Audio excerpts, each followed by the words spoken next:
പൗലോസ് അപ്പോസ്തലൻ റോമാക്കാർക്ക് എഴുതിയ ലേഖനം 13-ാം അധ്യായം 11 മുതലുള്ള വാക്യങ്ങൾ നമ്മളെ ഓർമ്മിപ്പിക്കുന്നുണ്ട്. മനുഷ്യരെ, നിങ്ങൾ നിദ്രയിൽ നിന്ന് ഉണരുക, അന്ധകാരത്തിൻ്റെതായ പ്രവൃത്തികളെല്ലാം ഉപേക്ഷിക്കുക, ക്രിസ്തുവിനെ വസ്ത്രമായി അണിഞ്ഞുകൊണ്ട് വെളിച്ചത്തിൻ്റെ പ്രകാശത്തിൻ്റെ പ്രവൃത്തികൾ ചെയ്യുവിൻ. എന്താണ് പൗലോസ് അപ്പോസ്തലൻ ഉദ്ദേശിക്കുന്നത്? ഉറങ്ങിയും ആലസ്യത്തിൽപ്പെട്ടും മടിയിൽപ്പെട്ടുമൊക്കെ നമ്മൾ ഒരുപാട് തളർന്നും ഒരുപാട് പല വിധത്തിൽ ദൈവത്തെ കൈമോശം വന്നും ജീവിച്ച കാലയളവുകൾ ഉണ്ടായിട്ടുണ്ട്. അന്ധകാരത്തിൻ്റെതായ ഇരുട്ട് വ്യാപിച്ച ഒരുപാട് പ്രവർത്തനങ്ങളിൽ നമ്മൾ ഏർപ്പെട്ടു പോയിട്ടുണ്ട്. അതെല്ലാം വെടിയുക. പൗലോസ് അപ്പോസ്തലൻ എടുത്തു പറയുന്ന 1-2 കാരണങ്ങളുണ്ട്. ദ്രവ്യാസക്തി, കലഹം, അസൂയ, അതിമോഹം തുടങ്ങിയുള്ള പ്രവർത്തനങ്ങളിൽ നിന്ന് മാറി നിൽക്കുക എന്നുള്ളതാണ്. ലോകത്തിൻ്റെതായ ഈ കണ്ണുകളിലൂടെ നമ്മൾ നോക്കുമ്പോൾ ഇതൊരു പക്ഷേ തിന്മയാകണമെന്നില്ല, മാനുഷികമായ ദൗർബല്യങ്ങളാവാം.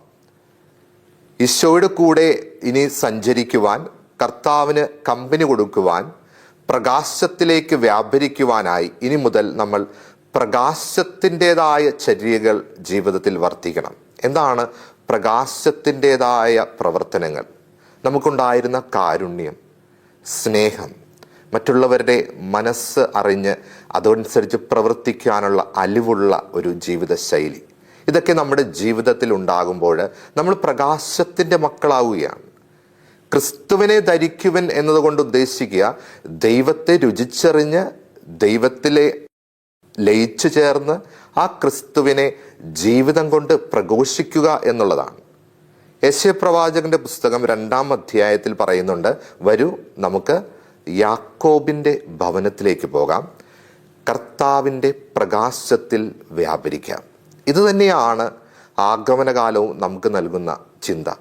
അല്പം കൂടി പ്രകാശമുള്ള ഒരു വ്യക്തിയായി നമുക്ക് മാറാൻ, അല്പം കൂടി വെളിച്ചത്തെ സ്വീകരിച്ചുകൊണ്ട് അന്ധകാരത്തിൻ്റെതായ തിന്മകളുടേതായ പൈശാചികമായ ഒരുപാട് പ്രവർത്തനങ്ങളിൽ മാറി നിന്നുകൊണ്ട് ക്രിസ്തുവിനെ എൻ്റെ ഗുരുവും നാഥനുമായി സ്വീകരിക്കുവാനുള്ള കരുത്ത് സമ്പാദിക്കുകയാണ് ഈ പ്രത്യേകമായിട്ടുള്ള 25 ദിനങ്ങളിലൂടെ നമ്മൾ പ്രതീക്ഷിക്കുന്നത്.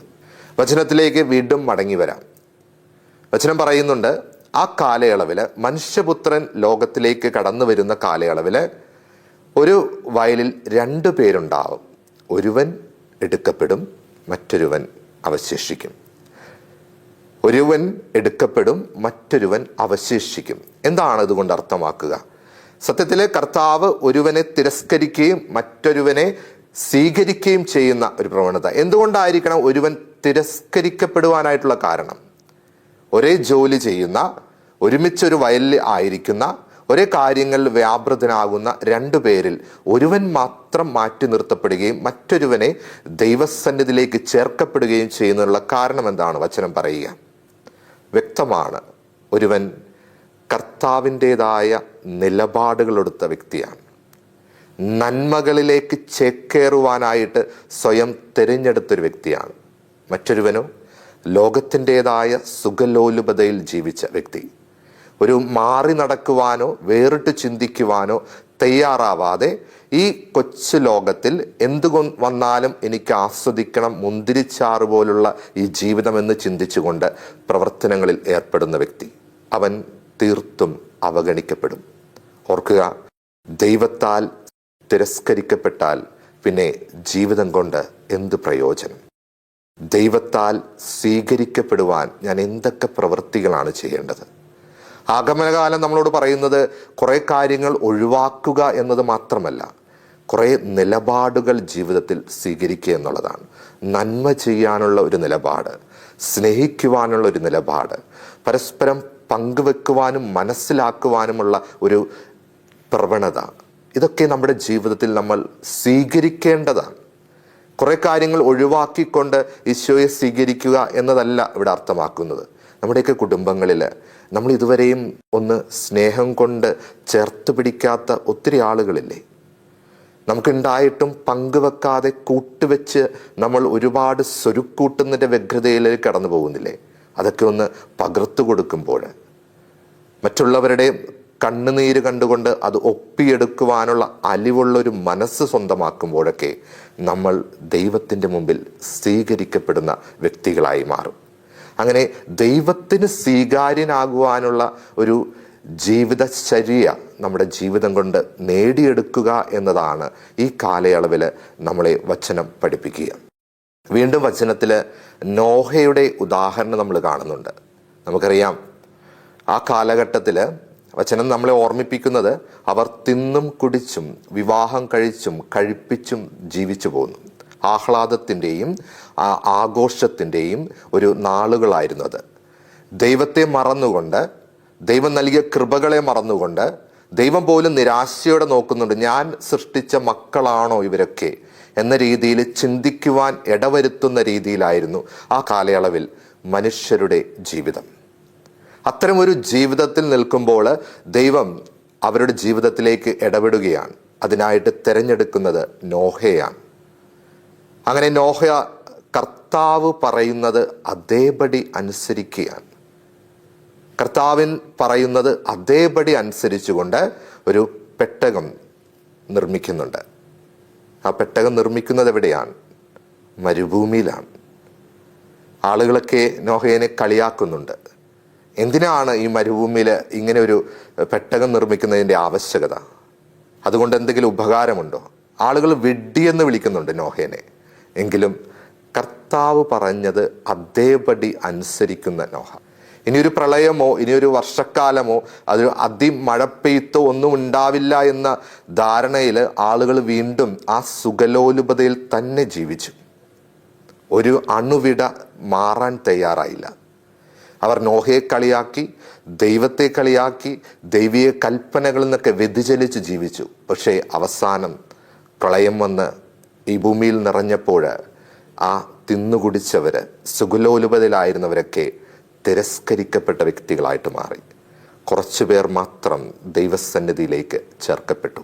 പ്രിയപ്പെട്ടവരെ, നാളേക്ക് വേണ്ടി ഒരുങ്ങിയ ഒരു വ്യക്തി ഇന്നത്തെ പ്രളയത്തിനും നാളത്തെ വരൾച്ചയ്ക്ക് ശേഷം ഒരു ഒലിവിലവ കൊണ്ട് എന്നെ സ്വീകരിക്കുവാൻ ഒരാളുണ്ടെന്ന് നമ്മളെ ബോധ്യപ്പെടുത്ത വ്യക്തിയായിരുന്നു നോഹ.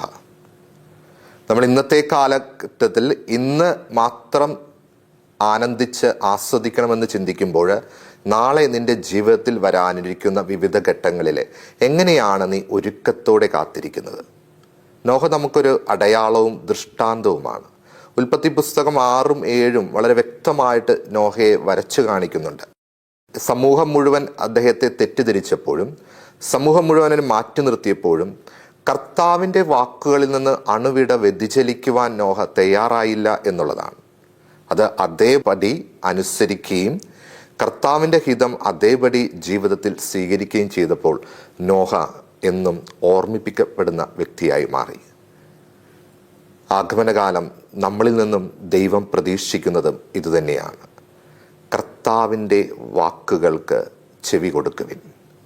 നീ ഇന്ന് വരെ ചെയ്ത പ്രവർത്തനങ്ങൾ ദൈവത്തിൽ നിന്ന് നിന്നെ അകറ്റിക്കളഞ്ഞിട്ടുണ്ട്. അത് ദൈവത്തിൽ നിന്ന് പലപ്പോഴും നിന്നെ ഒത്തിരി മാറ്റി നിർത്തിയിട്ടുണ്ട്. നീ അന്ധകാരത്തിലാണ്. പ്രകാശത്തിലേക്ക് പതിയെ നടന്നു നീങ്ങുവിൻ. ഈ പ്രപഞ്ചത്തിൻ്റെ ദീപാവലിയാണ് ക്രിസ്മസ് എന്ന് പറഞ്ഞാൽ. അവൻ ഈ ലോകത്തേക്ക് ജനിച്ചത് അനേകർക്ക് പ്രകാശമാകാൻ വേണ്ടിയാണ്.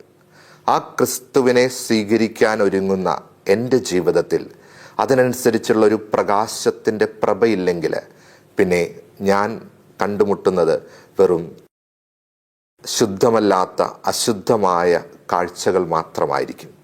ക്രിസ്മസ് ഒരാഘോഷവും ഒരാർഭാടവും മാത്രമായിരിക്കും എനിക്ക്. മറിച്ച് ഞാൻ വെളിച്ചത്തിലേക്ക് നടന്നു നീങ്ങുകയാണെങ്കിൽ ക്രിസ്മസ് എനിക്കൊരനുഭവമാവും. എനിക്ക് വേണ്ടി ഈ ലോകത്തിലേക്ക് പിറവിയെടുത്ത, എനിക്ക് വേണ്ടി എൻ്റെ പാപങ്ങൾക്ക് വേണ്ടി ബലിയായ ക്രിസ്തുവിനെ സ്വീകരിക്കുവാൻ തക്ക വിശുദ്ധി എൻ്റെ ജീവിതത്തിലുണ്ടോ? ലൂക്കായുടെ സുവിശേഷം വീണ്ടും നമുക്കൊരു ഉപമ പറഞ്ഞു തരുന്നുണ്ട്. കളകളുടെയും വിളകളുടെയും ഉപമയാണത്. യജമാനൻ വളരെ ഒരുക്കത്തോടെ ഒരു വയല് ഉഴുതുമറിച്ച് നല്ല വിത്ത് അവിടെ വിതയ്ക്കുന്നുണ്ട്. അങ്ങനെ വിത്ത് വിതച്ച് എല്ലാ കാര്യങ്ങളും ഭംഗിയായി ആളുകളൊക്കെ അതിന് ഭരമേൽപ്പിച്ചു. പക്ഷേ രാത്രിയുടെ യാമത്തിൽ ഈ വിത്തുകൾക്കിടയിൽ ദുഷ്ടന്മാർ കളകൾ വിതയ്ക്കുന്നുണ്ട്. അങ്ങനെ ഈ കളകൾ, ഈ വിത്ത് വളരുന്നതിനോടൊപ്പം തന്നെ ഈ കളകളും വളരുന്നുണ്ട്. മറ്റു ഭൃത്യന്മാർ വന്ന് ചോദിക്കുന്നുണ്ട്, യജമാനെ, കളകളും കൂടെ വളരുന്നുണ്ടല്ലോ, എന്തു ചെയ്യണം? അത് പറിച്ചു കളയട്ടെ. യജമാനൻ പറയുന്നു, കാത്തിരിക്കുക, ക്ഷമയോടെ നീ കാത്തിരിക്കുക. അതിൻ്റെ യഥാസമയം വരുമ്പോൾ ഏതാണ് കളയെന്നും ഏതാണ് വിളയെന്നും നമുക്ക് തിരിച്ചറിയാൻ സാധിക്കും. പ്രിയപ്പെട്ടവരെ, ഇരുട്ടിലാണ് പലപ്പോഴും കളകൾ വിതയ്ക്കപ്പെടുക. ജീവിതം ദൈവത്തിൽ നിന്ന് അകന്നു പോകുമ്പോഴാണ്, ദൈവോന്മുഖമല്ലാതെ നമ്മൾ ജീവിക്കുമ്പോഴാണ് നമ്മുടെയൊക്കെ ജീവിതത്തിൽ ഒരുപാട് കളകൾ ഉണ്ടാവുക. പലപ്പോഴും നമ്മൾ കേൾക്കുന്നതാണ്, നല്ല വിശുദ്ധിയോടെ ജീവിതം ആരംഭിച്ചവരാണ്, നന്നായിട്ട് പ്രാർത്ഥിക്കുമായിരുന്നു, പള്ളിയിൽ പോകുമായിരുന്നു, പക്ഷെ കാലങ്ങളൊക്കെ കഴിഞ്ഞ് പല പല കാര്യങ്ങൾക്ക് പുറകെ ഞാൻ നെട്ടോട്ടം ഓടിത്തുടങ്ങിയപ്പോൾ എന്നിലുള്ള നന്മ കൈമോശം വരികയും തിന്മയുടെ വസ്തുതകൾ കൂടിക്കൂടി വരികയും ചെയ്തു. നല്ല കാര്യങ്ങളിൽ നിന്നൊക്കെ ഞാൻ മാറി നിൽക്കുകയും ലോകത്തിൻ്റെ ഭ്രമങ്ങളിൽപ്പെട്ട്, തിരക്കുകളിൽപ്പെട്ട് ഈ കളകൾ പോലെ കൊച്ചു കൊച്ചു കാര്യങ്ങൾ എന്നിൽ വളരാൻ തുടങ്ങി. പിന്നീട് ആ കളകളിലൂടെയാണ് നമ്മൾ നയിക്കപ്പെടുക. വചനം നമ്മളെ ഓർമ്മിപ്പിക്കുന്നുണ്ട്, അത് അന്ധകാരത്തിലേക്കുള്ള വഴിയാണ്. നിന്റെ ഉള്ളിൽ കളകൾ വിതയ്ക്കപ്പെടുന്നുണ്ടോ എന്ന് വ്യക്തമായിട്ട് ചിന്തിക്കാനുള്ള കാലമാണ് ആഗമനകാലം എന്ന് പറയുക, അല്ലെങ്കിൽ മംഗളവാർത്താ കാലം എന്ന് പറയുക. ഇരുട്ടിൻ്റെ മറവിൽ ദുഷ്ടശക്തികൾ പൈശാചികമായ പല പ്രവർത്തനങ്ങളിലേക്കും നിന്നെ കൂട്ടിക്കൊണ്ടു പോകുമ്പോൾ അത് തെറ്റാണെന്ന് മനസ്സിലാക്കിക്കൊണ്ട് ഉണർവോടെ, ഒരുക്കത്തോടെ നീ കാത്തിരിക്കണം. എന്താണ് ജാഗ്രത എന്നതുകൊണ്ട് ബൈബിൾ ഒരുപാട് തവണ നമ്മളെ ഓർമ്മിപ്പിക്കുന്നത്? ക്രിസ്തുവിനെ എതിരേൽക്കുവാൻ തക്ക വിശുദ്ധി എൻ്റെ ജീവിതത്തിൽ ഉണ്ടോ എന്ന് ചിന്തിക്കുന്നത് തന്നെയാണത്. കർത്താവിൻ്റെ മുമ്പിൽ വന്ന് നിൽക്കുവാനുള്ള ധൈര്യവും അതേപോലെ പരിഭാവനമായൊരു ജീവിതം എനിക്കുണ്ടോ? വീണ്ടും വചനത്തിലൂടെ നമ്മൾ ഓർമ്മിപ്പിക്കുന്നുണ്ട്, യജമാനൻ ഏത് സമയത്താണ് വരുന്നതെന്ന് അറിഞ്ഞെങ്കിൽ നിങ്ങൾ ഉണർന്നിരിക്കും, പക്ഷേ അവൻ വരുന്ന മണിക്കൂർ നിങ്ങൾക്കറിയില്ല. നമ്മളൊരു വ്യക്തി വരുന്നത് ഇന്ന സമയത്താണെന്ന് അറിഞ്ഞുകൊണ്ട് കാത്തിരിക്കുന്നത് പോലെയല്ല.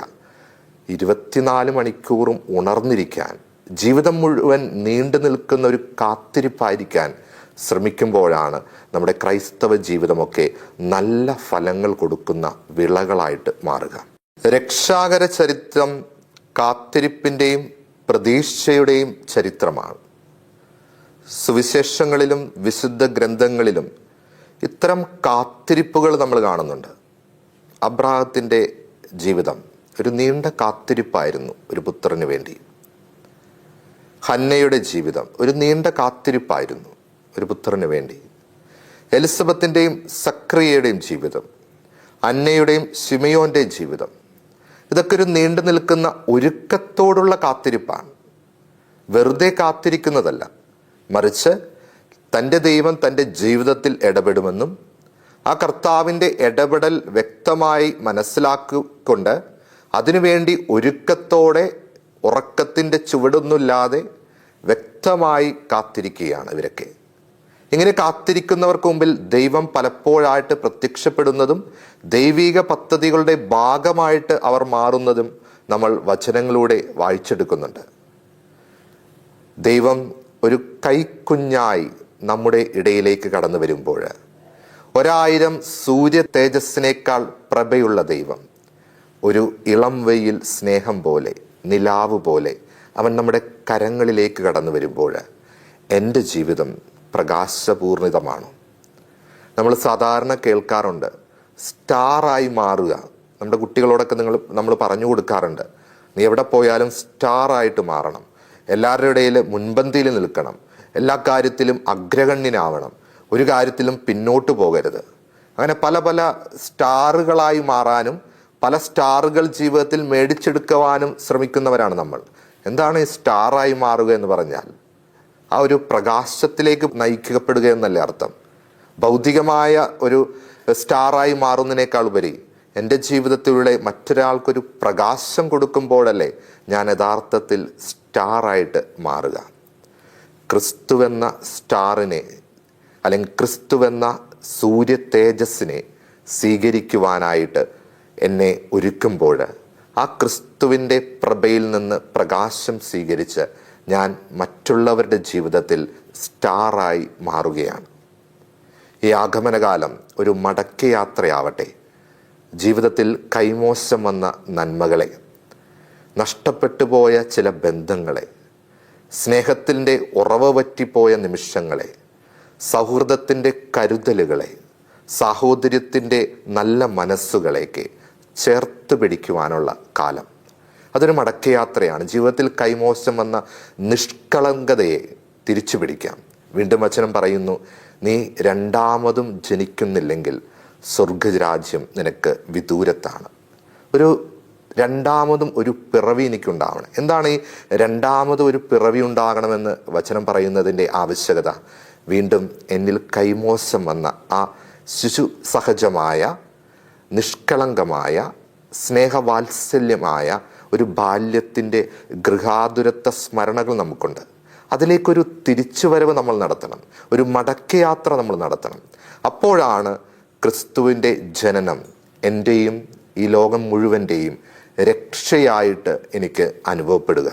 അതിനപ്പുറത്തേക്ക് ദൈവിക കാര്യങ്ങളിൽ നിന്ന് ശ്രദ്ധ നഷ്ടപ്പെട്ട് മനുഷ്യരെ പോലെ പലതും ഒളിച്ചു വെക്കാനും മറച്ചു വെക്കുവാനും വ്യഗ്രത കാണിക്കുമ്പോൾ ഞാൻ സ്വർഗത്തിൽ നിന്നും അകലെയാണ്, ദൈവത്തിൽ നിന്നും അകലെയാണ്. അന്ധകാരം ഒരു പ്രലോഭനമാണെന്ന് ഓർക്കുക. തിന്മയിൽ തന്നെ ജീവിക്കാൻ ഇഷ്ടപ്പെടുന്ന കുറേ ആളുകൾ നമുക്ക് ചുറ്റുമുണ്ട്.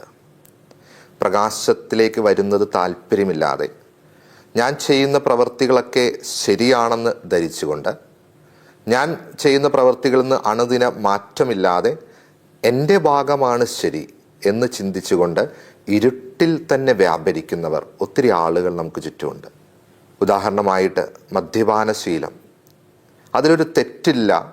ആ മദ്യപാനശീലം എന്നെ ഒരിക്കലും നശിപ്പിക്കുന്നില്ല, അതിൽ നിന്നുണ്ടാകുന്ന വിപത്തുകളൊന്നും എനിക്ക് ബാധകമല്ല എന്ന് ചിന്തിക്കുന്ന ചില ആളുകളുണ്ട്. ചില തെറ്റായ കൂട്ടുകെട്ടുകൾ, ദുശ്ശീലങ്ങൾ ആ വ്യക്തിയെ കാർന്നു തിന്നുമ്പോഴും രോഗങ്ങൾ വന്ന് ക്ഷയിച്ചു പോകുമ്പോഴും ചിലർ വിശ്വസിക്കുന്നുണ്ട് ഇത് തന്നെയാണ് നല്ലത്. അതിൽ നിന്നൊരു മടക്കയാത്രയോ ഒരു തിരിച്ചുവരവോ അവർ ആഗ്രഹിക്കുന്നില്ല. അങ്ങനെയുള്ള ആളുകൾ നമുക്കിടയിൽ കൂടി വരുന്നുണ്ട്.